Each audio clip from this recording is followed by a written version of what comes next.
I remember in a session with a client, he just wasn't getting it.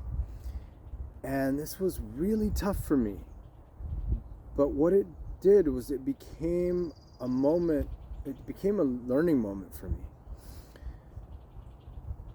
At that point in my career, I'd become really good at understanding my body. And I wasn't in the chronic pain that I was in when I first started. What I was able to do was figure out ways to move that completely changed my chronic pain. But this guy, he just wasn't getting it. But what wasn't he getting? That's what I had to figure out. Because most people, when they come in for hands-on work to get out of pain, they're thinking that the practitioner is going to fix them. They're thinking that, right, this person has gone to school, they understand anatomy, they understand the body, and they can help me out of pain. But that's not the case. When we start to see science and start to look at, what science says about the mechanisms that are behind pain and how to change it, it's not about a modality. And a modality is not going to fix us. Sometimes that happens if we're lucky, but that's rare. Some of the mechanisms are learning to connect with your body, right?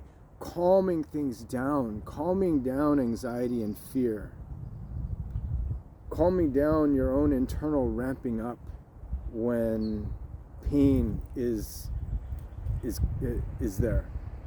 But that's not all. Of course, hands-on work, chiropractic, acupuncture, all those things work. But what I'm saying is that those two things need to work together. In pain, what we're really trying to do is change the brain. Because pain is an interpretation of what's going on in the body by the brain. In chronic pain, right, and a lot of people come in with chronic pain, they've been to a lot of practitioners, they've had all the scans, nothing is coming up positive for them. Maybe some practitioners they've gone to, they've had some temporary relief, but it's come back. So that's a sign that the brain's understanding or interpretation of what's going on in the body hasn't changed. This doesn't mean that pain is in your mind. It means that, in order for us to change the brain's interpretation of what's going on in the body, we have to change the body. We also have to work on the body, but we have to also work on, well, how do you downregulate this nervous system from fear, from anxiety, and things like that? Or a lot of our chronic pain actually is about who we are and how we respond to situations. So for instance, if there's a lot of stress in a person's life and they don't know how to handle that stress, well, the body keeps that. And so going to hands-on practitioners is helpful because they can help you reduce the tension by working on the area. But if you really want that chronic pain to go away, you use the hands-on therapy as a means to relieve it, and then you work on holding on to that state of being, that state of calm, resilient, easy, relaxed state of being. And that's the trick. What I found is that when we learn to move, that's also another helpful piece, because movement is essentially what a hands-on practitioner is doing. They're getting things to move. They're helping tissue that's been tense for a long period of time, that really hasn't moved, or it's only moved in a small range of motion, and over time it's just become like a block. Movement is really good, but movement doesn't always work either. It needs to be a number of these things working together, right? So on all these different levels that I'm talking about, physically, mentally, emotionally, they all need to come together in order for chronic pain to really, truly go away.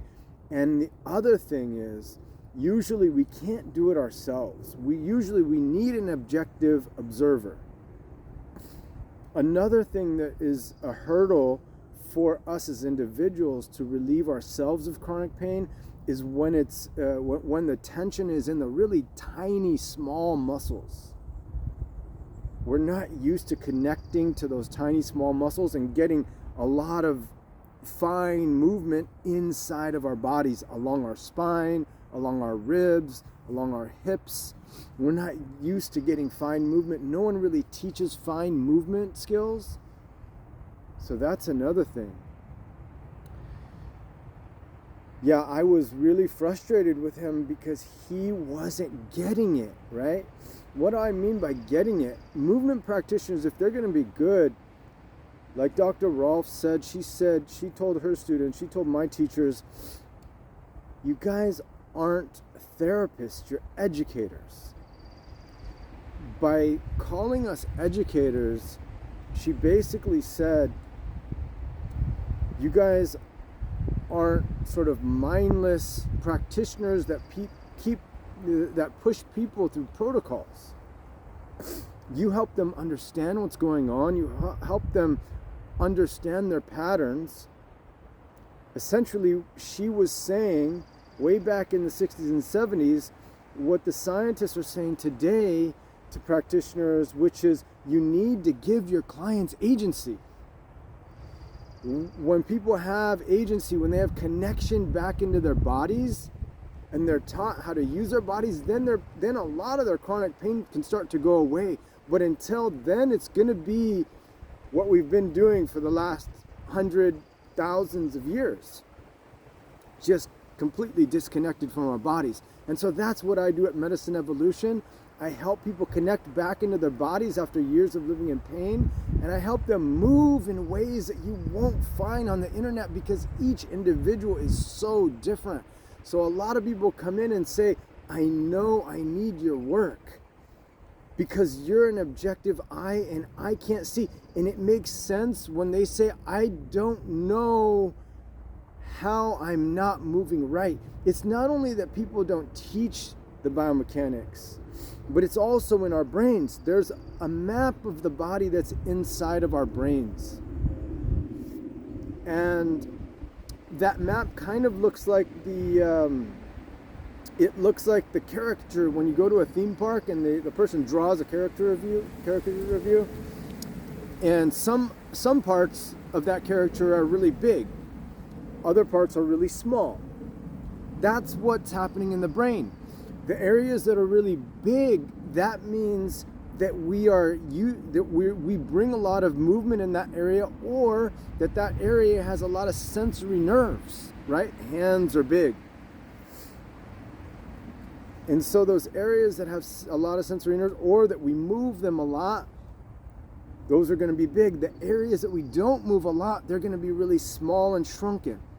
And that correlates to the tension. That correlates to those areas of pain. So once you start getting movement in those areas where there's pain, or the surrounding adjacent areas, then the pain starts to change. And so again, this is another way that we can say pain is an interpretation of what's going on in the body by the brain. It's not necessarily in the mind. It's not, you can't think it gone, right? You can't think pain away. But you can start to shift it by making appropriate and specific shifts in the body. So that's what we do in Medicine Evolution. And I had to figure out that with the client, because I was getting frustrated that he didn't get it. But it was me that wasn't able to articulate and explain how to connect, how to learn to connect into his body. And that's when I had an aha moment, and I really had to go deep inside and figure out how to guide my clients through the process of removing chronic pain by connecting more into their bodies and gaining agency, learning to live in their bodies again.